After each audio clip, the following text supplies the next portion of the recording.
You are listening to I'll Follow You, a podcast about creative process and what really goes on behind the scenes of an artistic life.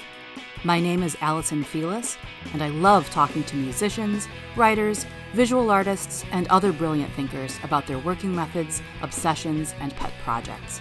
Guess what? Just by tuning in, you're part of the inner circle now. Hello, and welcome back to I'll Follow You. This week, I am absolutely thrilled to share my conversation with writer Michael O'Donnell. Michael is the author of the novel Above the Fire. Published by Blackstone Publishing in December 2023, Above the Fire crystallizes the relationship between a father and son as they survive a winter of isolation. The book has received starred reviews from Booklist and Shelf Awareness, and the audiobook edition recently won the AudioFile Earphones Award. Michael's nonfiction writing has appeared in the New York Times, The Atlantic, The Wall Street Journal, The Economist, and other publications. He has been a member of the National Book Critics Circle since 2005. An attorney by profession, he clerked for Judge Anne Claire Williams of the U.S. Court of Appeals for the Seventh Circuit and now practices law in Chicago.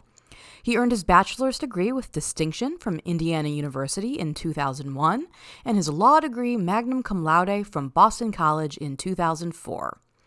In our absolutely fascinating chat today, we talk about why and how he chose to express the intensity of the summer of 2020 through fiction rather than memoir or journalistic reportage, how to create tension in a narrative without resorting to depictions of violence, how the notion that you can't win if you don't play helped him get through the moments of frustration during the writing process, how he completed the manuscript in 7 months by keeping himself on a schedule of daily writing sprints during his lunch break, becoming experienced and confident enough as a writer to be able to put together a 12-word sentence with no internal punctuation, and how Greta Gerwig's version of Little Women reminded him that in order for a book to become real, it has to first be entrusted to others.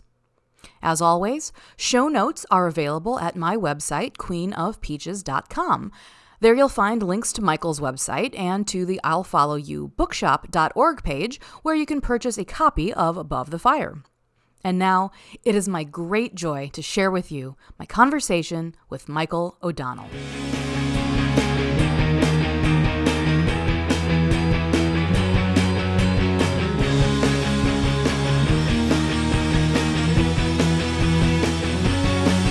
So, Michael O'Donnell, it is just beyond exciting to have you here on screen and on Zoom with me. Thank you for joining the podcast. Thank you, Allison. It is a treat to be with you and with your listeners. Well, as I prefaced with you that, I think you're the first fiction author that I have had on the show. And so I have a billion questions because, fiction, I'm an avid fiction reader. I, was an English major in college, book nerd, through and through. We were just admiring each other's bookshelves that we could see in the backgrounds. But, I don't know how fiction works. I'm one of those people who's I actively avoid drama in my life. And so it's kind of I don't want to create more drama on the page, even though that's what you need to have the engine for a story. And so it's my brain is hi, puppies and kittens and unicorns. I just want nice, fluffy things in my own brain. But so, yeah, I really want to talk more about your book, which I introduced in the opening, but just give us a little more, just description of what the book is, what the novel is, and all that good stuff. I will, and I'll just say that it's great to be talking fiction with you, Allison, because you and I began our relationship 25 years ago as friends, talking about books. And I think you and I have had so many conversations over the years talking about novels, movies, stories, narratives, everything. I began dating your best friend, Mary Becklenberg, who I've been married to now for 22 very happy years. And I think I established my bona fides with you by dropping that I was reading the 5th of F. Scott Fitzgerald's novels. And you're Yes. oh, this guy might not be so bad. And so, you and I started talking about that. And so it's great to talk talk shop with you here today. Well, and as we always joke about, like our relationship actually predates your relationship with my best friend Mary Becklenberg because we were in a class together and you had noticed my hair because I was always sitting towards the front and you were in the back and you're like, I think I know that girl. Always have had the coolest hair. And your poor listeners can't see that I am completely without hair. And so maybe that is why. Um, Above the Fire is the book that I've written. It came out from Blackstone Publishing in December. It is a novel. It is set in the mountains of New Hampshire. And it's really a story about parenthood and grief, and getting through uncertainty together with a young person. It's a story about a father, Doug, and his 7-year-old son, Tim, who are on a hiking trip in New Hampshire. And as they're up in the mountains, enjoying the fresh air, enjoying the mountain scenery in a part of the White Mountains called the Presidential Traverse, which is a beautiful part of the country, strange reports began coming in from below. Cell service is out, and then power is out, and then there's a fire burning down in one of the towns that they can see below. What's going on? And they end up deciding to stay up above this trouble and uncertainty and wintering over in one of the alpine huts that's in that hiking trail. And they have to get through the experience together. They have to find shelter, they have to find food, they have to stay sane. And then eventually they have to figure out what they're going to do when spring comes. Do they go back down? Do they try and rejoin the world and see if it's safe? Do they see what's become of humanity? Is it okay to be around people again? Some of the same themes that I think all of us were going through in 2020 and 2021 when I was writing this book and when the pandemic was everywhere. Those themes are at play in this book. And so that's the story. That's Above the Fire. And it's beautiful. Like I read it in a gulp, like right after it came out. I instantly put it on my my e-reader and just sailed through it because it's so quiet. I mean, even though there's lots of like stressful situations, because again, the uncertainty in the narrative as far as like what's going on and what should they do, and then the precarity of a father and a young boy. It's not like teenage son or grown son, father and son dynamic. It's a kid that how much can this kid handle as far as walking, day by day, how much can the kid handle as far as helping with chores around the cabin, But anyway, for all of the stress of those things, your writing is so beautiful and so quiet that there was this sort of beautiful winter quality to it that makes it very compulsively readable and just a joy to be in. So yes, I will have links out to, in my show notes for where people can buy it, download it. Audiobook is also up. I listened to a little clip of the audio narrator reader. He's got a great voice. So were you part of that process? Did you help vet the narrator? Yeah, and that was a real thrill. Blackstone, the publisher, has its roots in audiobook production, and many people will know them if they are audiobook consumers because they had about half the audiobook market in this country for a long time. And then they transitioned into traditional publishing as well some years ago. And so when it came time to do the audiobook version, they had just great infrastructure and tons of talent at their call. And so I got an email one day saying, hey, here's 4 clips of 4 professional narrators doing the first couple pages of your book. Why don't you and your agent listen to them and get back to us as to which one you like? And it was just like a total gas because they were all awesome in their way. Any of them would have worked. They were all, professional quality, studio recorded. They all sounded great, but they were all really different. One of them was like super New Englandy, which was a fit in a way, but it was almost like Boston Brahmin, like a little stiff, a little formal. One of them was too masculine, too kind of like aggressive, rugged, like almost a growly voice. Another one was really close, but it wasn't quite as good as the final that we went with, whose name is Robert Fass, who is a wonderful actor and audiobook narrator, and he's won tons of awards. He's already won an award for this book Oh from shit, AudioFile, awesome. Oh, AudioFile amazing. magazine. And he and I have been in touch, and I just feel like he nailed it. He just nailed it. And so hearing his interpretation of the different characters and hearing him like hit the rhythms of the sentences the way I sort of heard them in my own head when I wrote them was bizarre, but also wonderful. So winding it back, so this is very sort of post production and post publication, or after everything was kind of locked down, that a narrator would be coming in. But like, tell me about how it started and the writing process and everything, and and this sort of goes into, you alluded to the similarities to COVID, and this is sort of your COVID equivalent novel. It's the way of talking about COVID without talking about COVID. So yeah, just walk me through how you started the process, because I know you'd been wanting to write a novel for a while, and this is the one that ended up sticking. Yeah, I looked back at my journal because I wanted to figure out dates, and I started writing this June 5th, 2020. Wow, Um, Jesus. the context then for me personally was that my son had just finished the first grade, and he'd finished it remotely, like most elementary school children at that time, and so was going into the summer, and it was a summer without any summer camps available. Play dates with other kids were really limited. We had another family that we did a couple regular play dates with each week that were a lifesaver. But aside from that, he was quite isolated. And Because he's an only child, yeah. he's an only child. And my wife, Mary, had just taken an exciting new promotion leading a foundation as the president of the foundation. So starting that demanding job during a pandemic while all her employees were remote. So she was really called upon to be all hands on deck doing her work. And so my son and I were together that whole summer really intensely. And we were doing stuff like riding our bikes down the middle of the street and going on hikes in a forest preserve that's near us in the northwestern suburbs of Chicago.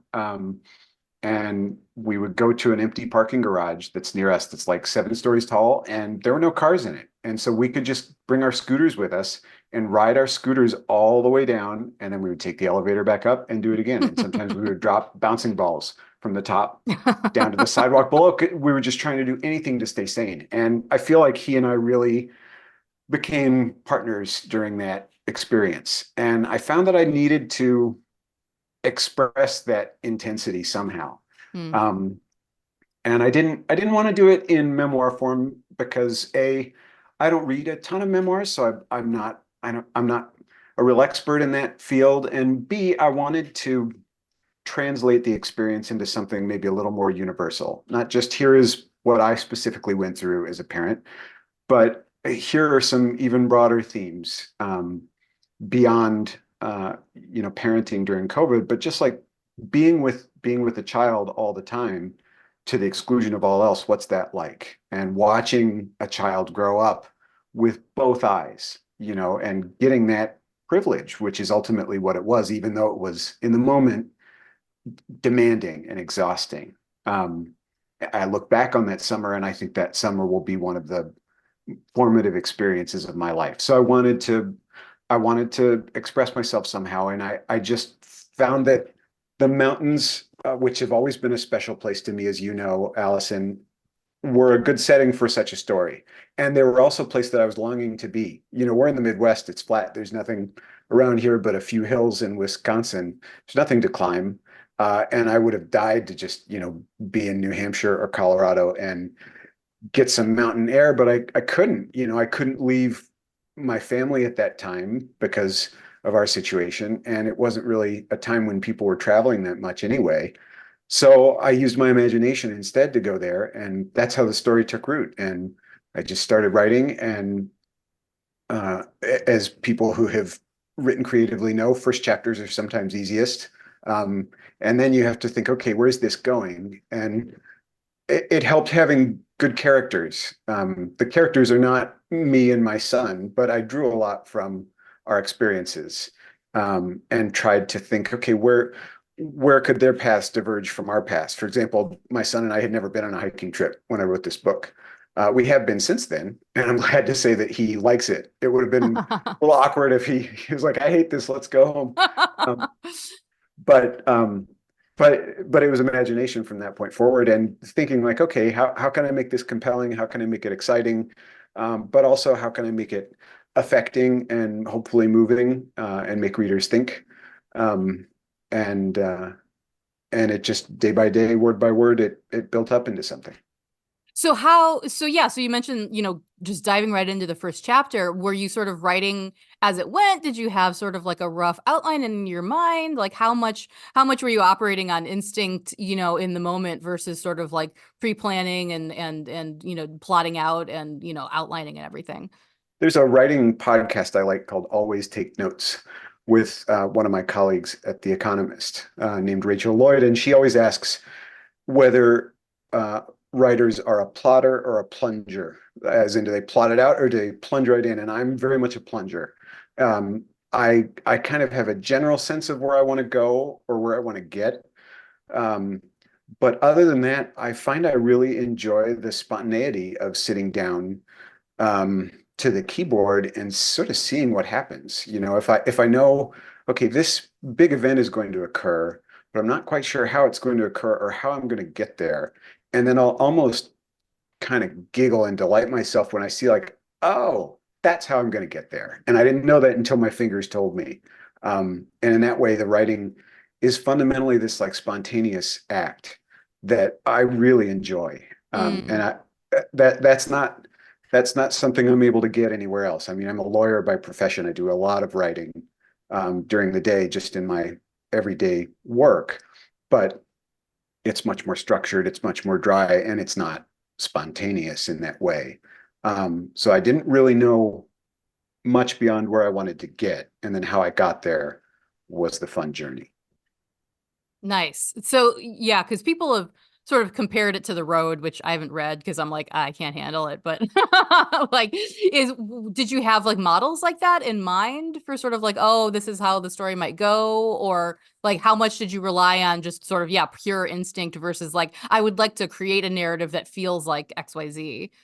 That's a good question. The Road was probably the closest, but you're right, it's like really grim. I read it once, but I haven't gone back to it because it's like the story I've told, but just if everything were relentlessly bleak.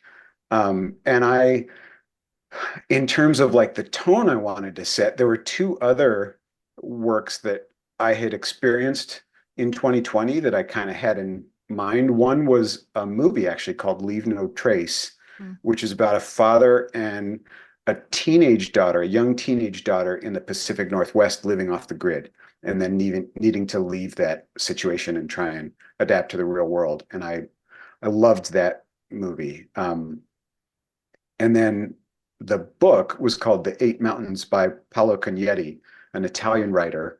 And both of those stories had this kind of delicacy to their tone. There's something lovely about the connection between two people and something fragile about it too. It's something that needs to be treated carefully, and portraying that in a mountain landscape is a special thing. And I sort of thought, I like that. I like the way they're doing that. I wonder if I could try a bit of that. So even though I was telling a different story from The Eight Mountains and Leave No Trace, I thought that's the direction I want to go in, much more than The Road, even though the story has more kind of superficial similarities to The Road. Well, and I love the way that you said that, like, yeah, you wished that you could have been in the mountains at that point. I mean, because yeah, you're an avid hiker and had lived sort of near to the presidential traverse for a long time, and that's very sweet that you're like, yeah, I'm going to travel in my mind now. It's that perfect, it's that sort of thing that you hear about when people are restrained in prison or whatever. It's like I can go anywhere in my brain, and so that's really sweet that it wasn't just like, oh, this is a thing that I like to do and I have a lot of experience with. It's like putting yourself there in this moment of confinement and of solitude and of really not knowing what else was going on. So that's really sweet that's how that developed. I love that. So tell me more about how the mountains lent themselves into this story, because like we were talking about in the plot, there is this really, really tense scene that is fine. Everything turns that was the thing that was so great about your book, is like you would have these insanely tense moments, and then it was like, okay, it worked out. I'm like, like the flop sweat, like, dripping off onto my e-reader, like from like the release of the tension. But yeah, there's this big set piece towards the end of the novel, about 3/4 of the way through, where the main character, it's getting on in the winter and their supplies are dwindling, and he makes the choice that he's got to go hike out to, like, what's the term for what that building is? The Mount Washington Observatory. Okay, so the observatory, where there will be presumably other food supplies that they can pick from. So tell me, like, walk me through how you would even write something like that. Like, how much, like, at what point did you know that sequence had to occur in the novel? Like, how far were you into it when that popped up? Like, did it sort of happen chronologically through the writing? Was it something that you really, again, because there is a map, in the book itself, of the presidential traverse, like showing the different summits and everything, but how much of that did you have to plot out, like, on paper for yourself? Like, because it was so intricate, and it was so, again, so clearly and concisely written. It's very visual. It's very visual storytelling. As far as, yeah, you could see, like, them crouching in the rocks. There's that sequence where it's like, sit here, and if I'm not back in 2 hours, you have to go back to the cabin. I was like, like, what's gonna happen? So just tell me more about that, because it's so good. I just was obsessed with it. I like that you like it. Thank you. I knew I wanted to have that scene from an early stage in the writing, and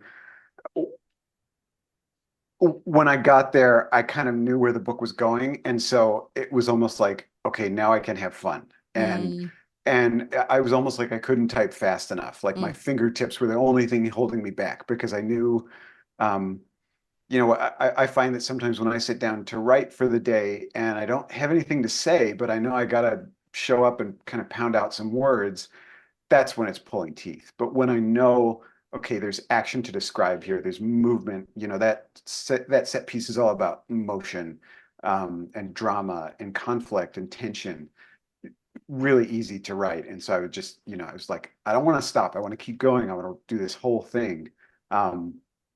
And so just writing it out, and then figuring out also, I won't do like spoilers, but I will say that I wanted to have conflict and tension, but I also wanted to maintain the tone that the book had established so far. So if I had kind of suddenly veered into like a violent thriller at that point, it would have been satisfying to a lot of readers, but I don't think it would have completed the project that I had set out. Because that's what I was worried was going to happen. And it's like, I know you, again, like, as a human well enough that I was like, I don't think this is going to get violent, but there is that sort of threat there, which I think works for the tension of the scene. Right.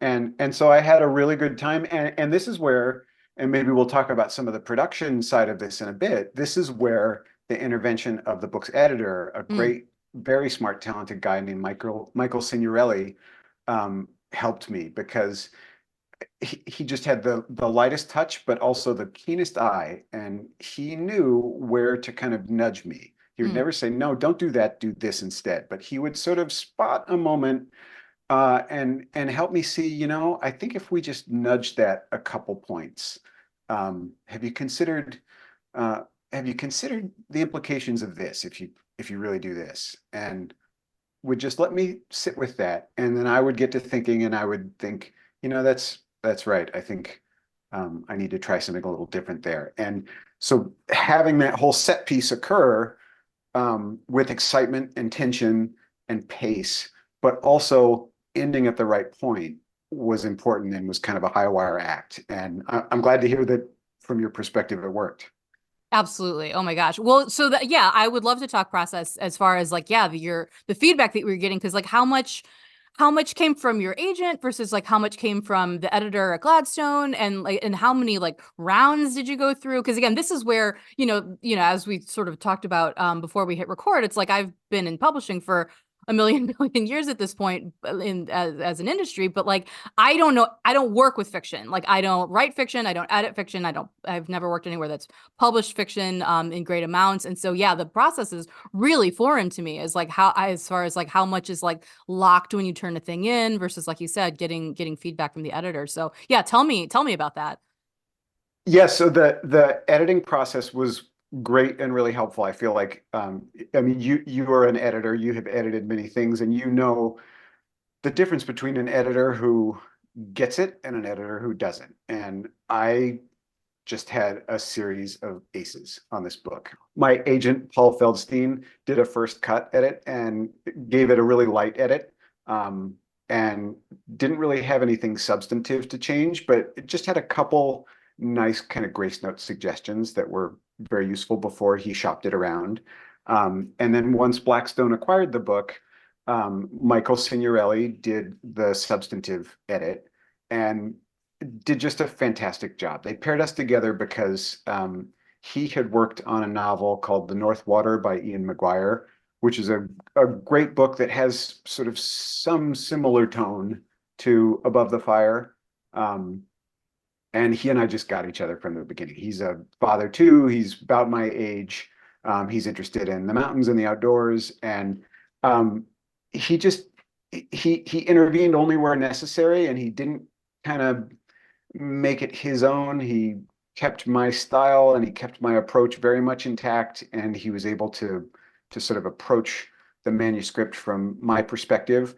And his interventions were all value added, you know, and every time he would put in a query or make a line edit, it was like, he's right. You know, that's a good call. I hadn't thought of it that way. Or I hadn't even anticipated a reader might react that way. That's really interesting. For example, there's the first time that Doug meets the man in the orange socks, when he comes to the cabin and sort of shows up there.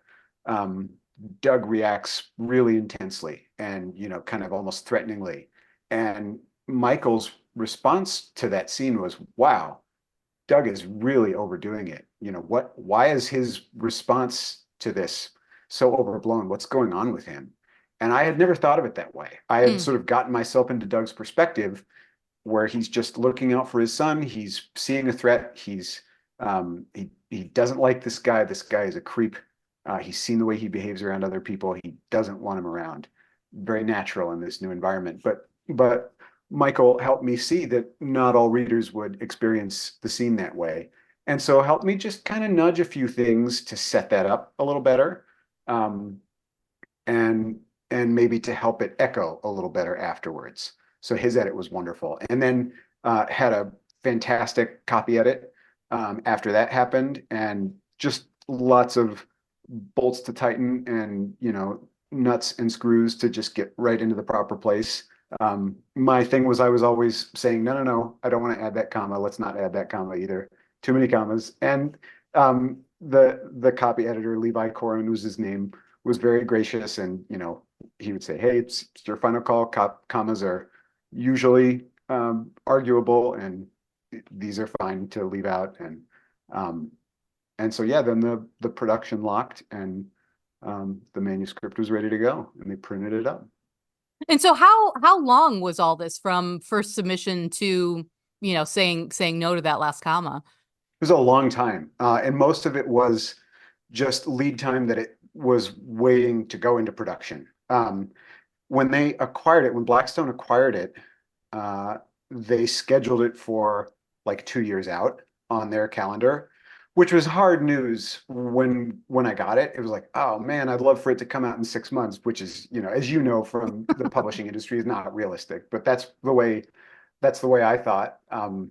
But, you know, then it kicked into production, and once that happened, everything happened quickly. Sure. And it was one edit after another, and then let's pick a cover, and let's do the audiobook narrator that we talked about, and let's start talking marketing and publicity. And so once it got into production in earnest, things moved fast. Because how long did it take you to write it then? Like, when were you sort of like, okay, hit send, you know, and communicate with my editor about it? Right. It took about 7 months to write. Shit, that's fast, man. That's fast. Right? Um, That seems really fast. It's not the longest book in the world. It's, you know, about 250 pages. And I find that I'm good with just, hey, let me do 700 words a day, every day, weekdays. And if you do that, of course, some days will be better than others in terms of the quality, but if you just churn out those words and you've got something to say, pretty soon they do start adding up.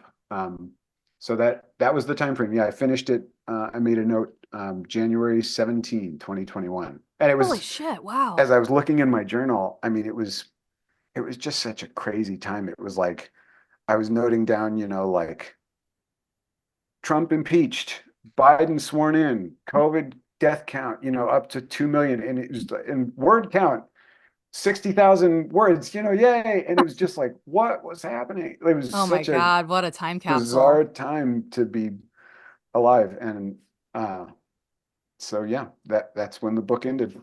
I love that there's that immediacy to it though too, because I think that, like any traumatic experience, like it's easy to sort of soft pedal certain aspects of it, like after the fact or forget certain details. And so yeah, I love that it's that immediate to that really traumatic 2020 year of just like what the hell is even going on. And so those feelings of isolation, yeah, are all really fresh and really natural. Wow.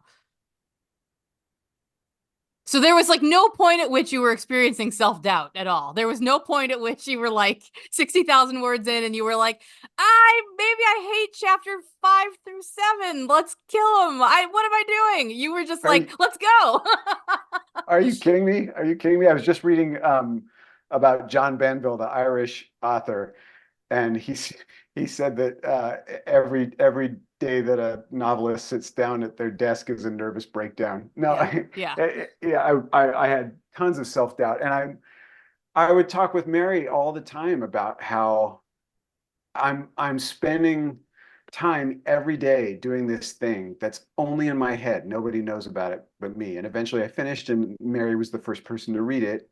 And and then it started becoming a thing. But for the longest time, it was like this could either just remain in my head and be nothing, or it could become something. Or, I'm the next Dan Brown and we become gazillionaires. Obviously, Yeah. that is, very unlikely, and that is not what happened. But it's this Yet, dot, strange, dot, dot. well, after the podcast comes out, right? Clearly.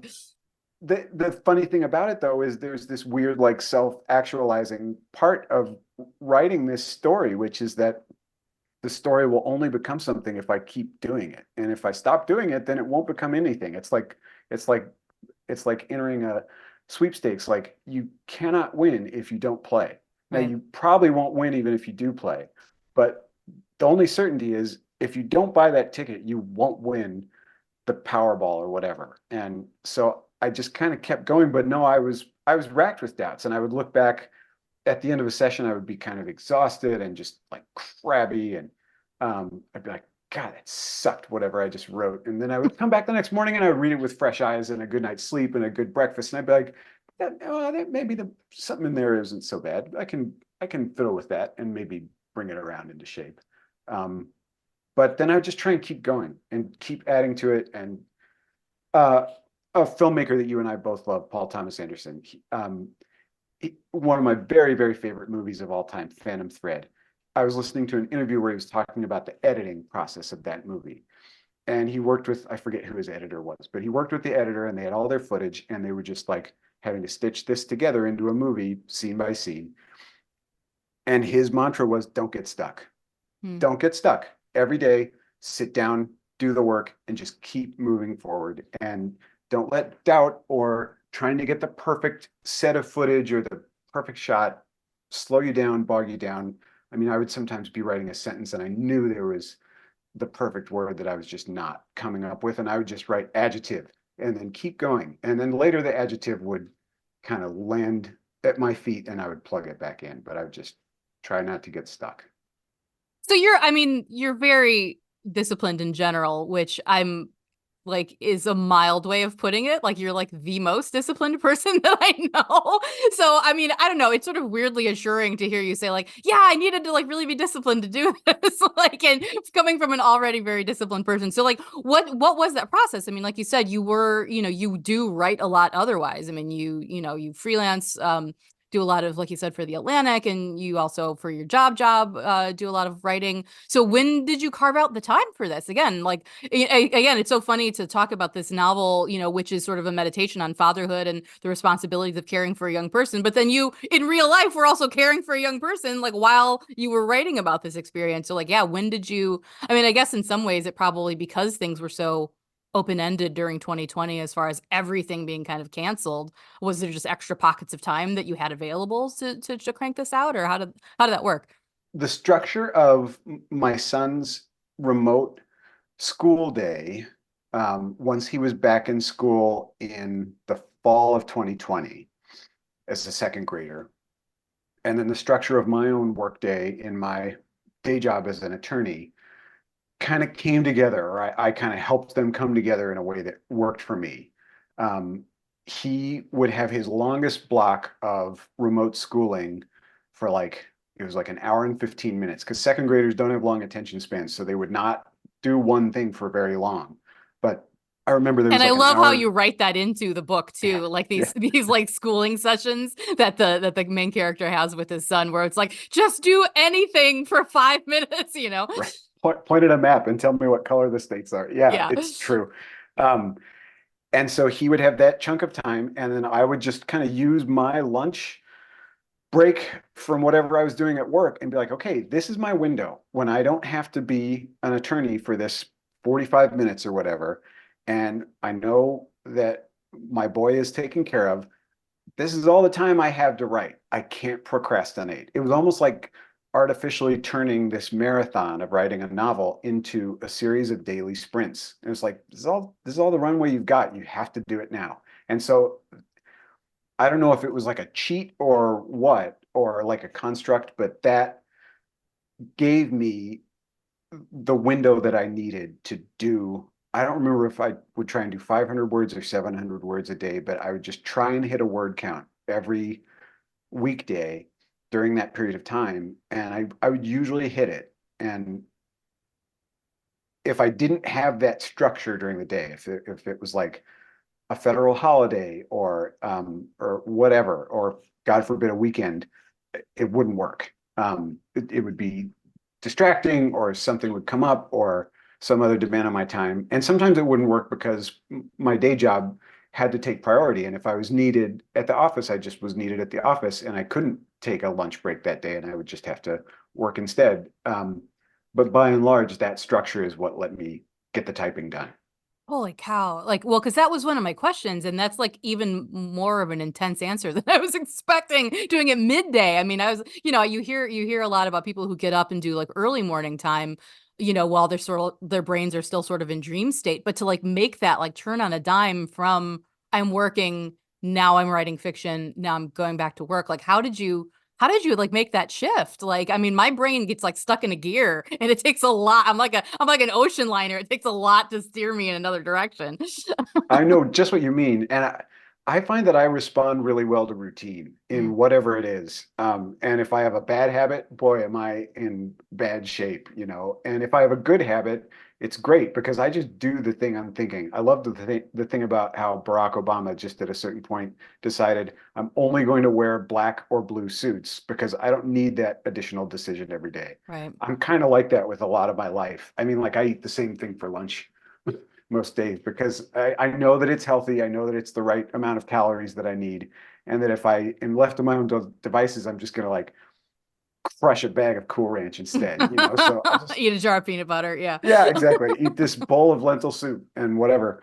Um, so you're right that it's hard to get into the mindset and to shift gears midday. I think it was a little bit of Pavlov's dog and hearing that bell ring and knowing that, okay, the kid's taken care of. Here's my window. Go. So was there any bleed through? I mean, like in your nonfiction writing, I mean, did you find that like the practice of one informed the other, either for good or for ill? I I've been reviewing books now for about 20 years, and these days I write mostly for the Wall Street Journal and the Economist. And I've always done that as a way to read books and write about books that I like. I really only do nonfiction. I haven't done much fiction at all. Um, So there's a little bit of a distinction there between the fiction and nonfiction realms. But I've never been, like the ruthless critic. I'm not trying to be Pauline Kael going out like savaging art that's crap, So I've never had to um I, as I've gotten into writing my own creative work, I haven't like changed and turned into a softie of a critic because I wasn't nasty to begin with. But I think I've become even more understanding of like, okay, someone's work, someone's project is in my hands here. I've seen how important a review is from my side of the table now. Like a good one can be really meaningful. It can really help sales, make my day, buoy my self-confidence, put a spring in my step. I haven't gotten trashed too much in the press, but I know that that would just be like devastating. And so I I think I would be even more reluctant to do that now. And if I got assigned something to review now and saw that I was just going to absolutely hate it, I might even have a conversation with an editor at the paper or the magazine early on and say, hey, just so you know, this is going to be quite a negative review. Is that what you want in the coverage? Because if not, we could do something else, or you could assign it to somebody else. I'm happy to proceed, but FYI. So I think the creative writing has maybe informed the criticism in that respect. And how about as far as like, yeah, that brain access, like in your writing style? I mean, is there any bleed over for that? I mean, like you were saying, just being able to like, hit go, for lunchtime and do the fiction. But just as far as like the way you handle language, I mean, was there any sort of yeah, divide between those disciplines, like as far as criticism versus fiction? I think as I get older, my writing style is kind of cohering more and getting less fancy. I think when we're 20 years old and stuff, we're using a lot of $10 words and, trying to write long sentences like Henry James and stuff like that. And now I'm finding that what I'm good at is like a 12-word sentence with no punctuation in it. That's like really precise, clear, like hard elemental words that like sound good if you say them out loud and leave a vivid impression on the reader's inner eye. And I think that's happening more and more with both fiction and nonfiction when I write it. And as I was writing this book and getting feedback on it, I was hearing from people that like, wow, the sentences are so short and the writing is so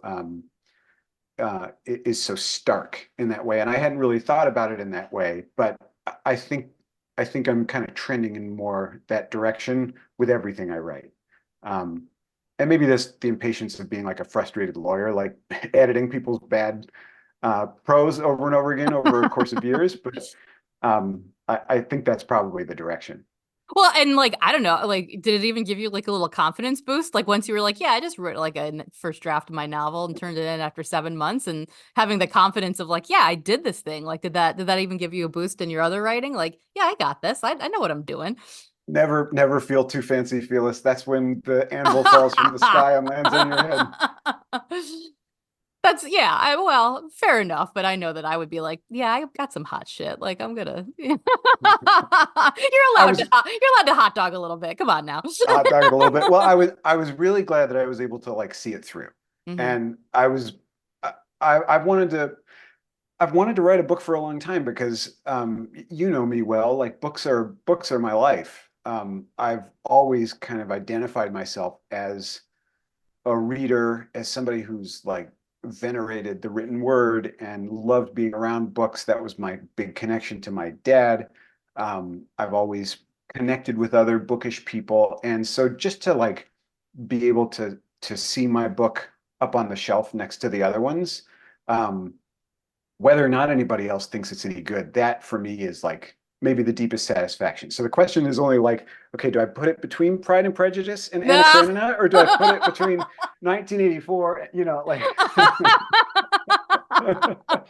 Oh, Jesus, I love that. Well, the thing that you need is you need your shelf. You need the Michael O'Donnell shelf. Because like, are they shopping it out for like translation and stuff too? Like, We will see about that. I know that I looked to get a blurb at one point from Paolo Cognetti, the Italian writer who I liked, and his agent was very lovely and said, absolutely, he would love to blurb your book. I had written some stuff about him in the Wall Street Journal, and so I think that got his attention. And she said, if you'll just send over the Italian translation, he'd love to do it. And I said, let me get back to Let you, me get because back to you. that hasn't quite happened yet. So Well, translation rights TBD. yeah, awesome. Well, because it just came out in December. I mean, so we're still like within the early days of publication. So like what has that felt like to be like a public facing author? I mean, because like you said, you were, didn't want to talk about it like when it was first happening, because you just wanted to see where it was going to go. And what has it been like to transition into this? Like now you're a guy selling your book, like extremely weird. It's been like a quick pivot. We were talking about pivots during your workday, from parenting to lawyering to writing. This has been a pivot from like the most introspective and private thing that I do to suddenly the most public facing thing I've ever done. Like Yeah. now, if you look me up, this is what I'm associated with, which is great. I'm very proud of it. That's fine. But like, I'm not like I'm not on any social media. I'm not like a public sort of guy. And so it's been a real head snap for me to suddenly like have everybody having read this and want to talk about it. And that's very gratifying. I'm very touched and pleased by anybody who devotes any time to the book or even just picks up a copy. It's tremendously sweet. But it's also a new experience for me, to kind of be in that spotlight. And so publication in early December, like the day was hectic and stressful, and there was media and stuff going on that was new to me, and I wanted to do right by Blackstone, and I wanted to do well by myself, and like, okay, do my best, let's sell this book, and but it was weird. I mean, it's not what I'm naturally good at. I'm good at maybe sitting down quietly in the room with the dog and typing out a sentence or two that makes some sense. So that part of it has been strange, and it's getting used to. And now that like some of the hubbub from publication day has sort of started to settle down a little bit, I'm enjoying the contrast between that frenetic pace and now getting back to a little more normal. Because you were like doing panels and stuff at what was it? Was it yeah, I forget. I saw it on your website. You were doing a panel somewhere. Like, Yeah, there was like a library journal panel, and there was press with the Boston Globe and just others. Yeah, a lot of stuff, interviews, and um, it's been a fun experience. It's fun to talk about the book. It's particularly fun to hear how other people experience the book. Some people read the book and for them it's a parable of COVID, and other people read the book and they're like, oh man, I used to hike with my dad in the mountains. Other people are like, boy, I sure remember doing learn at home remote learning with my elementary school kid during the pandemic. That was awful. And other people are like, it's so poignant to watch a child grow up and watch a parent recognize those mileposts as it's happening in real time. Like people just bring their own experiences to it, and it's really cool to see that, especially when they bring a perspective that I hadn't considered before. So that part of it is always cool and always interesting. yeah, because again, with fiction, yeah, I just am curious, what sort of interviews feel like what kind of questions are people firing at you? Like, is it mostly about the book, or does it bleed over into the kind of questions I'm asking you about like craft and like prep and stuff like that? Or Craft is always an interesting part. Like how, I think there's always an interest and I've always been interested in this too. Like, how do my favorite novelists do it, and where do they do it, and like, what does the room look like, and do they do paper, or are they on a typewriter that makes a loud clackety noise, and stuff like that is really interesting. So I've gotten questions like that, and I think people are also interested in what kind of literature kind of inspires the book that I've produced. What was I reading when I wrote this, or what was I thinking about when I wrote it? One of the things that you and I were exploring a little bit offline was like music. Like what music is in your head, either when you're writing this, or like what's the soundtrack to the book? Something like that is really cool. so hit me with that. Like, what is the soundtrack to the book? What were you listening to? Um, maybe it's a sign of how I'm middle-aged now, but like all my favorite musicians are becoming film composers. Mm. So like I listen, a lot of my like trance music is Trent Reznor and Atticus Ross. You know, like the Nine Inch Nails guys are now making movie soundtracks, including for like Disney and Pixar. But if I need to like dial in and just focus, I will put on the soundtrack for The Social Network or the soundtrack for The Girl with the Dragon Tattoo, two David Fincher movies that Trent Reznor and Atticus Ross did the soundtrack to. And there is music on there that just like is the sound of a brain in motion to me. And I Mm. can, you know how it is with some music, like some music helps you think, some music prevents you from thinking, or some music demands your attention. And I find that music hits the right balance for me. Um, and then there was other music in my mind that I almost heard the characters hearing while I would write a scene. Like there's so much snow and stillness and landscape in Above the Fire. There's a composer named John Luther Adams who I like. He wrote a composition called In the White Silence that's almost ambient music, but it's beautiful. He lived in Alaska for a long time and dealt with isolation and solitude for a long time. And I would kind of hear that or put that on sometimes if I was writing a landscape passage in the book. And then, of course, there's the part of the book where Doug tries to do like a music appreciation class for Tim. And then I was kind of running through some of my own personal greatest hits. But as I've learned with my son, you can't just pick your favorite music and show it to your kid and assume that they'll like it. Like, especially if it's a young child, it has to be accessible music. It has to be a short, a short excerpt of music, and it has to be something that will grab them quickly. Um, like my son really loves The Seasons by Vivaldi, and you can whistle every season. You know, they're all super catchy and they're fast and bright and memorable, and it's got to be music like that.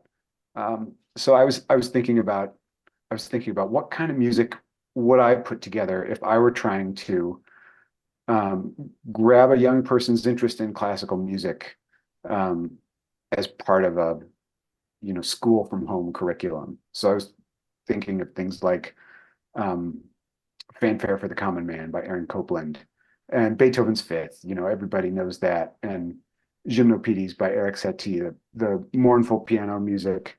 Um, Well, and I loved and it yeah, too that it was so believable that these were things that like the character would have on his iPhone that like, once he was able to plug it in, and be able to like play it and have confidence that his phone wasn't going to die, that it was like, oh, of course this would just be on someone's phone because it's, beloved classics like that. Yeah. yeah, exactly. So the other thing that I loved in the book, speaking of the music and getting nerdy on these details, was all the food. Tell me about the food in the book. Because it's like, of course, yeah, these guys are stuck in the mountains and they have to make food. And so, of course, that's like a plot thing that you have to write through. But like I've got the sense you were having some just personal joy in writing about all this food. Am I accurate on that?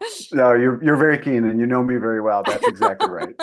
What my buddy Adam and I have done hiking trips in the Presidential Traverse and in Iceland, Sweden, Montana, a lot of fun places. And when we get kind of to the last couple days of a backpacking trip and we're really sick of the dehydrated food and like the granola bars and stuff, we just start sort of torturing each other and we'll like start naming foods that we can't have Uh, and that we're looking forward to. And it's like, it's really kind of sadistic. We'll just be like, sag paneer. Oh, like just start naming like, Rocky Road ice cream and just like In-N-Out name. burger. Yeah. Yeah, exactly. Just take turns naming foods that we can't have and that we desperately want. And we'll just torture each other with this. So there was an element of that. And then there was also this element of, man, if you were stuck with a 7-year-old in the mountains, uh, eh, eh, he's going to be a picky eater or she's going to be a picky eater. And you better hope that there's food up there that they are willing to consume because probably they won't. And they'll just like starve to death rather than eat, the weird clam chowder that you're like, this is what we've got, kiddo, eat it. So I had fun with that too. And I didn't want to get too far out beyond my skis. in terms of like, I am not a hunter. I don't know that world. I didn't want to try and write something inauthentic about them gathering their food in that way. And so instead, I did what I know, which is like I've stayed in these mountain huts and other mountain huts, and I know that they're provisioned to a certain extent. And so I thought, okay, let's do it that way. But also let's bake a snickerdoodle in the little gas oven and think how much better that would taste if the other options were so bland and so few, and you were hungry and tired and cold, like a fresh cookie from the oven would just like light you up. So I had a great time with it, and I'm glad that you Well, because it was making me think of again, I haven't read the novel, but I've seen the movie version of The Martian with Matt Damon in it, and those scenes where he's just like eating half a potato that he's grown in his like greenhouse on Mars, and I was like, especially like in those sequences where the rations start to get low, and it's like, okay, we've got to savor this, and yeah, I think there's like a couple sequences where the kid even realizes like I better swallow this and not complain. That's right. I remember in The Martian where he's kind of looking bleak, and he's doing his little video log, and he's like, "It's been 31 days since I ran out of ketchup." Yeah. Like chips and potato and crushed Vicodin or something. But yeah, again, like the vividness of like what would you long for in those moments? Well, so Mike, what have I not asked you about, like that you are desperate to talk about as far as the production of this book? Like what is the secret thing that happened during the writing or the editing of it that you're like, man, if only someone would ask me about this aspect of it. I'll tell you one thing, the thing that might be the most memorable part of the entire process, which was the day the finished book arrived in a Mm, box at our mm, house. I'll never forget it. yeah. It it came, and I saw it hit the doorstep, and I said, I know what that is, because the timing was right. And um, I wanted to open it, but I said, no, I'm going to wait until my wife and son get home. We'll do it together. Oh We'll my have a God, little. again, the heroic self-discipline that this man has to wait. Well, it was 4:59, you see, when the box Yeah, arrived. No, I'm yeah, just kidding.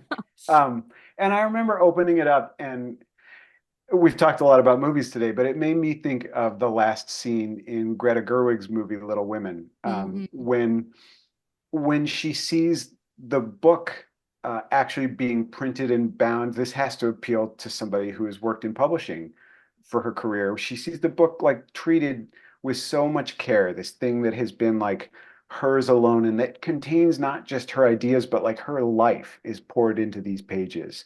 And in order for it to become real, it has to first be entrusted to others. It can't just be her anymore. It has to be a team now.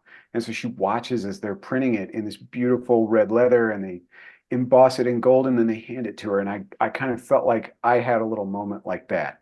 And we opened it together, and it was very moving. And it was like one of those moments where you're like, I'm gonna remember that one. It was like a permanent long-term memory. And I was really glad to be able to share it with my wife and son, who were so much a part of this process and supported me, and um, put up with my grouchy moods and me talking about this silly project endlessly. And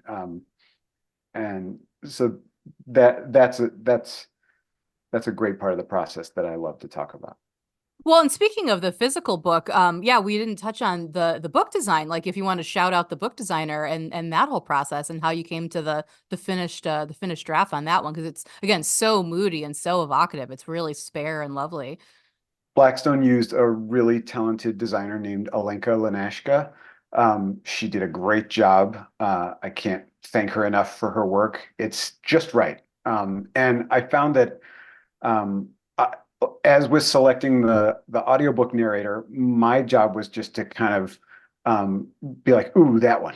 And she presented me with a couple different options, and my real input was like, I found that I had a strong opinion about fonts and typeface, which I wouldn't have maybe thought beforehand, but I kind of provided a little bit of input there, but that design was hers alone. And it's great. It's a mountain cabin in a dusky, um, snowy landscape, but there's light coming from inside it because there's warmth coming from that place. It's not just danger outside, or uncertainty outside. It's also family and strength within.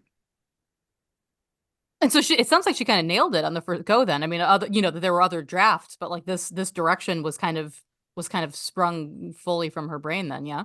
Yeah, she did a good job. She solicited input, what do you see when you think of this cover? And I kind of had a passage in mind toward the end of chapter 3 when David, Doug, and Tim are together kind of sharing a meal. And the camera of the reader's eye almost zooms back and like looks at this space that they're occupying. And it was like, that's what I see when I see the cover of the book. And she was like, got it. And then she took it and she nailed it. I should have prepped you for this beforehand, but do you have a section that you'd like to read? Speaking of like little bits that stick out in your mind, if you have a copy of the book handy, if there's anything that you would like to read for us. Yeah, sure. Let me grab one. I know just the passage. Okay, I got it here. This is early in the book as they're hiking. This isn't the passage I was just referring to a moment ago, but it's a good passage that I think gives